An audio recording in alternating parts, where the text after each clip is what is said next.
L'intérêt grandissant du private equity, voilà le sujet qui va nous animer dans cette première interview de Parlons Placement. Et pour cela, nous avons le plaisir de recevoir sur le plateau de Parlons Placement Jonathan Lévy. Bonjour Jonathan Lévy. Bonjour Nicolas. Bienvenue sur le plateau de Parlons Placement. Vous êtes fondateur et président de bienprévoir.fr, mais aussi de Prime Alliance. On va parler de private equity dans un instant. Juste avant, dernière émission avant la trêve estivale. On tourne cette émission en juillet, on se retrouve en septembre. La trêve estivale pour certains a déjà commencé. Quel est votre état d'esprit? On a l'impression effectivement que les investisseurs, pour certains d'entre eux, vont prendre des vacances, mais les sujets d'incertitude en matière de placement, eux, ne s'arrêtent pas pendant l'été. Non, alors, quand j'entends un peu tout ça, je constate qu'il y a un vrai biais cognitif.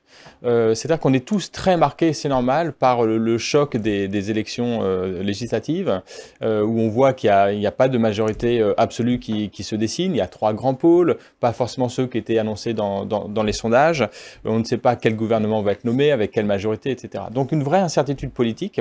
Quand on regarde les marchés, il y a une sérénité qui est assez forte. Oui. Certes, les actions françaises ont un peu déconnecté par rapport aux actions européennes, légèrement, qui elles-mêmes ont un peu décroché par rapport aux actions américaines, mais c'est vraiment pas flagrant. Si on regarde les taux d'intérêt, l'OAT 10 ans, au moment où je suis rentré dans ce studio, l'OAT 10 ans était à un taux légèrement plus bas qu'avant la dissolution. D'accord.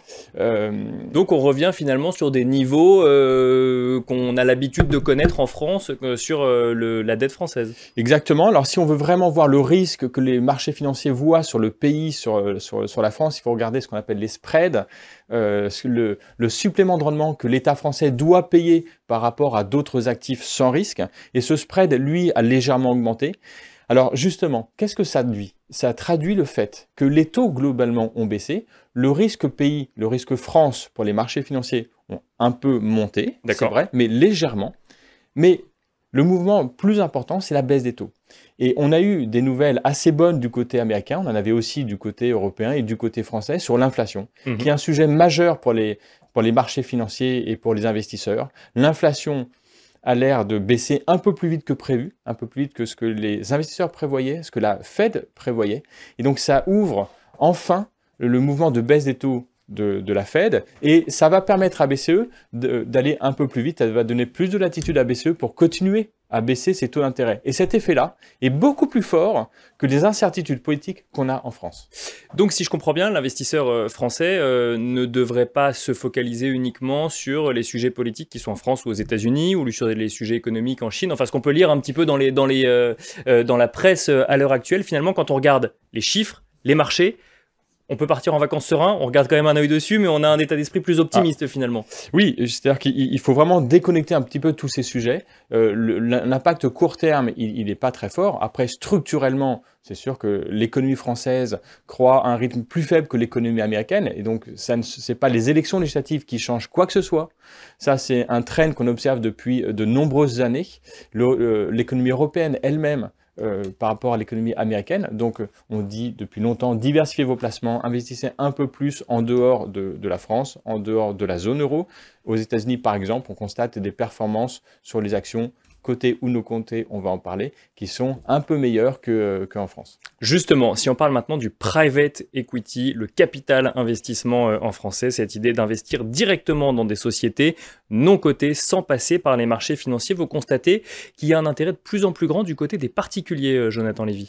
Oui, effectivement. Alors, c'est vraiment le principe de l'offre et la demande. L'offre se structure, en fait. D'accord. Ce qu'on propose, l'offre, il y a de demande, c'est ça? Oui, c'est parce qu'il y a une offre qui est mieux structurée, qui est mieux faite, que l'intérêt du particulier est de plus en plus fort. À la base, c'est une classe d'actifs qui présente des performances bien supérieures aux actions cotées.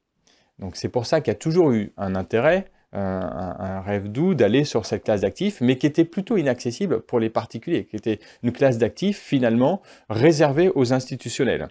Parce que les tickets d'entrée étaient trop élevé pour des particuliers. Il fallait investir 1 million, 5 millions ou plus pour aller sur ces actifs-là, ce qui est difficile pour beaucoup d'entre nous. Et alors, qu'est-ce qui se passe aujourd'hui? On a beaucoup de particuliers qui ont 1 ou 5 millions à investir, ou on s'est structuré différemment du coup? Justement, c'est l'offre qui se structure. Il y a des fonds qui ouvrent avec des tickets d'entrée bien inférieur à ces montants-là. D'accord. On est souvent à 100 000 euros lorsqu'on est en direct, lorsqu'on détient le FCPR, qui est le format juridique des fonds en question. Ou alors, si on peut souscrire au travers d'un support d'unité de compte en assurance vie, là, on est bien inférieur à 100 000 euros. On peut avoir des tickets d'entrée minimum à 1 000 euros, par exemple. Donc, on voit bien que le ticket d'entrée est accessible. Ensuite, on a accès à des véhicules au travers ces fonds-là, à des véhicules institutionnels.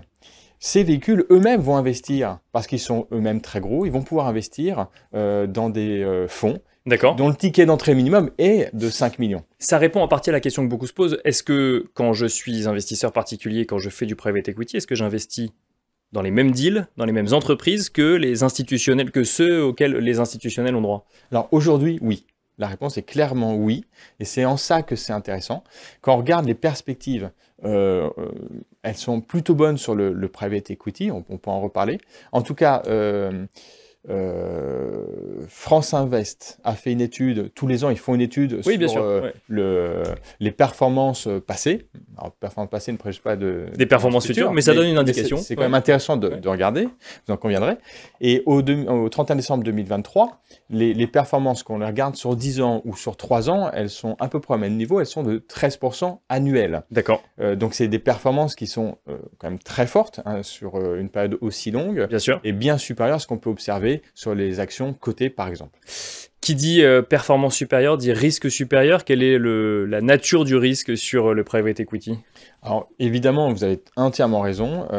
Plus de performance, c'est plus de risque. Le risque, il est avant tout le risque en capital. Vous avez un risque que si ça se passe mal, vous pouvez perdre tout ou partie du capital. À cela, on répond, attention, diversifié. D'accord. Même au sein d'un investissement private equity? Surtout au sein d'un investissement private equity. Et comment on fait par différentes typologies de taille? Voilà, il y a des fonds qui ont des typologies un peu différentes. Donc on propose, alors que ces fonds sont même diversifiés, n'investissez pas dans le même fonds, l'enveloppe que vous allez allouer en fait à cette classe d'actifs, mais diversifier sur différents fonds, différentes sociétés de gestion. Plus vous serez diversifié, plus vous aurez de chances d'avoir une performance qui est proche de celle que je vous indique là, en fait. Alors, c'est sûr que, à l'inverse, le rêve de tomber sur la société type Nvidia, qu'on a tous en tête en ce moment, mais avant, à l'époque Facebook, Google, etc., ben, on n'aura pas cette performance parce que ça, c'est lié à une action. Il faut avoir la chance de tomber sur la bonne action. Si vous diversifiez, ça aura moins d'impact, ça sera plus dilué en fait. D'accord, oui, bien sûr. Ça protège. Voilà, vous serez mieux protégé. C'est pour ça que c'est notre préconisation. Diversifier pour espérer des rendements proches de la moyenne de cette classe d'actifs qui est entre 10 et 15% annuels. L'autre risque, parce que ça c'est le premier risque, c'est les risques en capital. Deuxième risque qu'il faut absolument mentionner, c'est les risques de liquidité. Bien sûr. Des actifs qui sont absolument pas liquides. Et donc là, la réponse, c'est de dire, vous devez mettre l'argent dont vous n'avez pas besoin pendant tout l'horizon de placement de cet investissement. C'est quoi, c'est 10 ans? C'est 10 ans, 8 ans minimum, mais ayant en tête plutôt 10 ans pour que ce soit plus confortable pour vous. À partir du moment où vous respectez ça, vous mettez la somme dont vous n'aurez pas besoin sur les 10 prochaines années, alors le manque de liquidité n'est plus une contrainte pour vous. Dernière question, Jonathan Lévy, derrière le sujet private equity, il y a un sujet presque politique, on y revient, c'est le financement de l'économie réelle en France et en Europe. Et maintenant, il est presque obligatoire de faire du private equity dans un contrat d'assurance vie lorsqu'on fait de la gestion pilotée. C'est ça, c'est la loi Industrie verte qui avait été promulguée en octobre 2023 et qui entre en vigueur en fait en octobre 2024, à partir du 1er octobre 2024. Si vous ouvrez ou si vous avez un contrat d'assurance vie en gestion pilotée, donc vous déléguez en fait la gestion à un acteur, à l'assureur ou à une société de gestion, cet acteur devra mettre un minimum en private equity, en action non cotée, selon votre profil. Si vous avez un profil équilibré, c'est minimum 4%. Si vous avez un profil dynamique, ce sera le minimum 8%. Si vous avez un profil prudent, alors il ne sera pas obligé de le faire, parce que c'est risqué. Donc on va respecter quand même votre profil de risque. C'est de la loi Industrie verte, comme je vous le disais. Donc il y a une contrainte, ça va être uniquement les fonds qui sont labellisés ISR ou Greenfin. Greenfin, c'est les fonds, vous savez, qui respectent ou qui investissent dans la transition énergétique. Bien sûr. Donc ils sont quand même fléchés, c'est le but de la loi, c'est tout l'intérêt de cette loi. Après, c'est un choix quand même qui est très, très fort d'aller sur sur ces secteurs-là. Et donc, notre conseil, c'est aussi de diversifier. La transition énergétique, c'est bien, ça a du sens, mais ne pas mettre tous ses œufs dans le même panier, y compris dans les secteurs en private equity. Il y a plein d'autres secteurs qui peuvent délivrer de la performance et donc ne pas, parce que la loi nous l'impose, uniquement mettre son argent sur ces secteurs-là. Merci beaucoup, Jonathan Lévy, de nous avoir accompagnés dans la première partie de Parlons Placement. Je rappelle que vous êtes fondateur et président de bienprévoir.fr et Primaliance. Merci beaucoup. Merci à vous.